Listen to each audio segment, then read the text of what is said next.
आज कहानी उस शख्स की आपके साथ साझा करूंगा जो मार्केट में बहुत अच्छी साख रखता था, डूब गया, नीचे की तरफ आ गया। बात है मिस्टर चोपड़ा की। बहुत अच्छी रेपुटेशन के मालिक, उनका बनाया गया माल लोग कहते हैं कि लाइनों में लग के दुकानदार खरीदते हैं। नमस्कार, मैं जगमोहन महाजन, किस्सा लाल किताब का मैं आपका स्वागत करता हूं।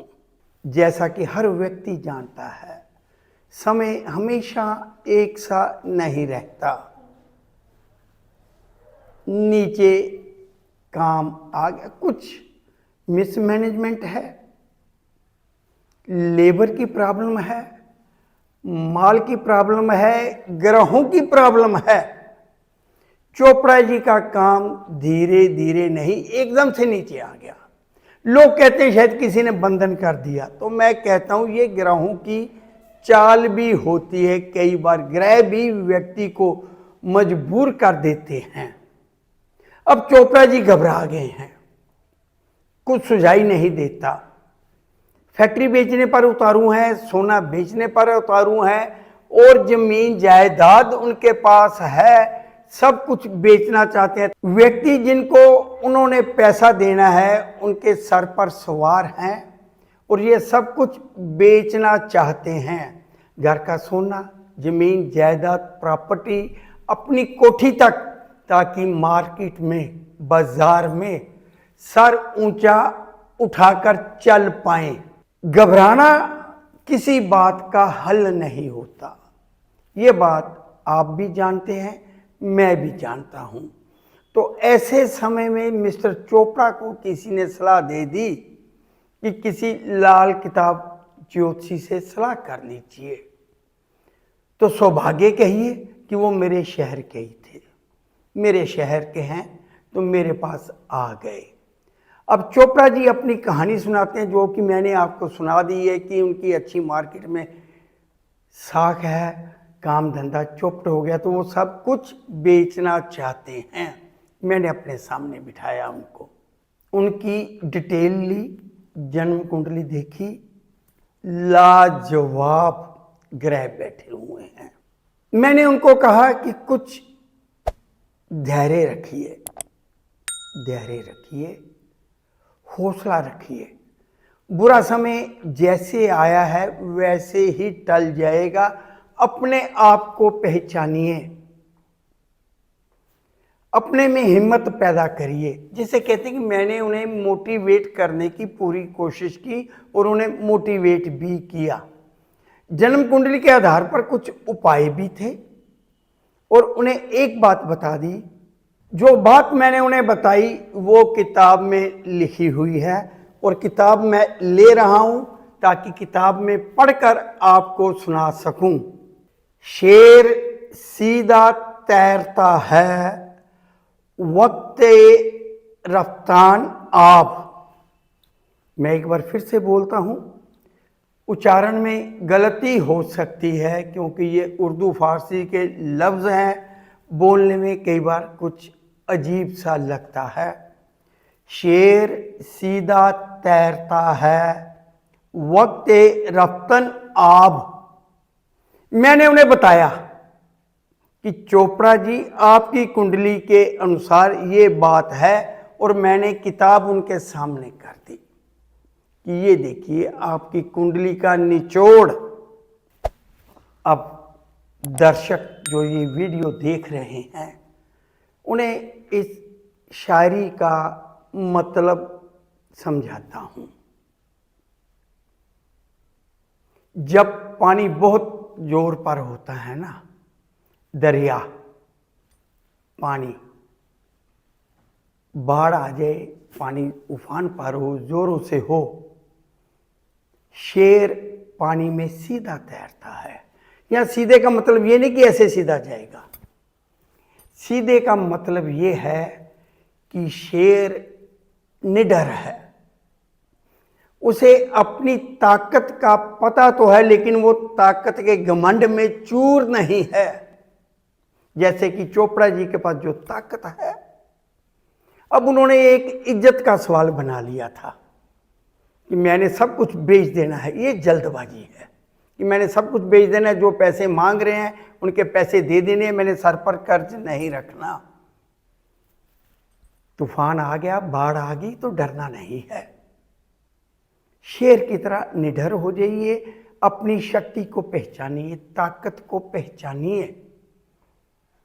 शेर ना बिल्कुल सीधा चलता है, जब पानी में डूब रहा होता है या पानी में जाता है, लहरों से वो लड़ता नहीं है, अपनी ताकत बर्बाद नहीं करता है, गर्दन सीधी करता है, निशाना उसका वही है, किनारा, तैरता जाता है धीरे धीरे। ये नहीं कि बिल्कुल सामने जाने, थोड़ा सा डिग्री उसकी हो सकती है, आधा किलोमीटर आगे चला जाएगा, उलझेगा नहीं लहरों से, हाथ पांव नहीं मारेगा जैसे ये चोपड़ा जी मार रहे हैं कि मैं ये जमीन बेच दूं। सोचो, बैठो, फैसला लो, नजर सामने किनारे पर रखिए, शेर की तरह चलिए, अपनी शक्ति, अपनी ताकत, हाथ पांव मत मारिए। जब कोई जानवर, मान लीजिए कुत्ता, ये पानी में गिर जाएगा तो वो अपनी सारी ताकत व्यर्थ कर लेगा लड़ लड़ के पानी से।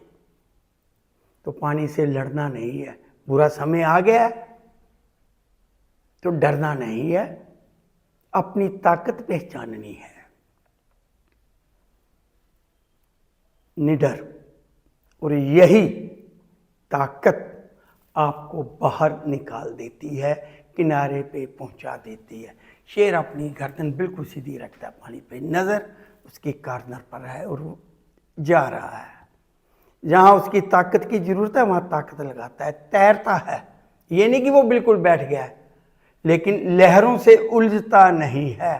तो बृहस्पति खाना नंबर 4 में ये बात लिखी गई है, और चोपड़ा जी का जन्म कुंडली में बृहस्पति खाना नंबर 4 में ही है। लेकिन बृहस्पति 4 में एक और बात लिखी हुई है। अब शेर को ना बब्बर शेर लिखा गया है। शेर से भी एक ऊंचा डेजिग्नेशन, पदवी, रूहानी ताकत और इल्म, मुसीबत से नजात का जरिया, शेर बब्बर की मानिंद ताकत दी है परमात्मा ने, रूहानी ताकत है और ज्ञान है मुसीबत से निकलने का, बब्बर शेर की तरह। तो बब्बर शेर, शेर से भी ऊपर है। लहरों से उलझना नहीं है, अपनी शक्ति, अपनी ताकत बेकार की बातों में जाया नहीं करनी, घबराना नहीं है। अब चोपड़ा जी को जो उपाय दिए गए, साथ में ये मोटिवेट करने के लिए भी कहा गया था। अब वो मोटिवेट हो गए हैं। फिर उन्होंने जिन जिन के पैसे देने थे उनको, उनके साथ मीटिंग की, उनको समझाया कि काम थोड़ी देर के लिए डाउन है, चिंता मत करिए, एक एक पाई दूंगा। पुरानी साख और चोपड़ा जी का उनको कहना व्यक्ति लगभग मान गए। ये चोपड़ा जी ने ही मुझे बताया था जब वो मेरे पास आते हैं। और आज चोपड़ा जी मेरे पास अपने जन्मदिन के आसपास आते हैं।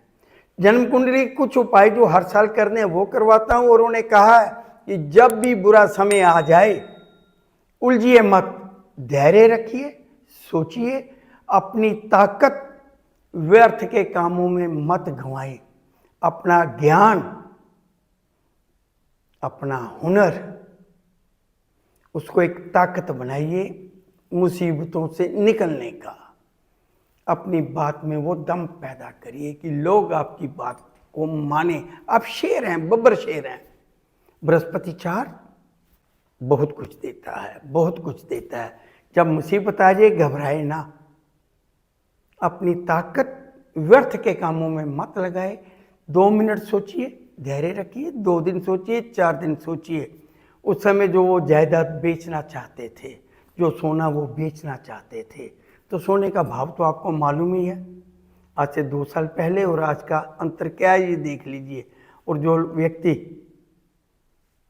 सोना बेचना चाहता था, कर्जा उतारने के लिए उसके पास ये नहीं कि 2 तोले या 5 तोले या 10 ग्राम है, काफ़ी होगा, तभी वो सोचता है कि सोना कर्ज उतारने के लिए बेच दूं। तो दोस्तों, जब भी कोई मुसीबत आए, डरिए मत, अपने ग्रह चेक करवाइए, किसी अच्छे लाल किताब ज्योतिषी के पास जाइए। अगर आप चाहते हैं कि आपकी जन्म कुंडली का सही तरह से विश्लेषण किया जाए तो आप मुझसे भी सलाह ले सकते हैं। मेरे इस चैनल को सब्सक्राइब करिए, लोगों को बताइए। अगर आप किसी समस्या से जूझ रहे हैं तो अपनी जन्म कुंडली चेक कराइए। तो मेरे साथ बने रहने के लिए मैं आप सबका धन्यवाद करता हूँ।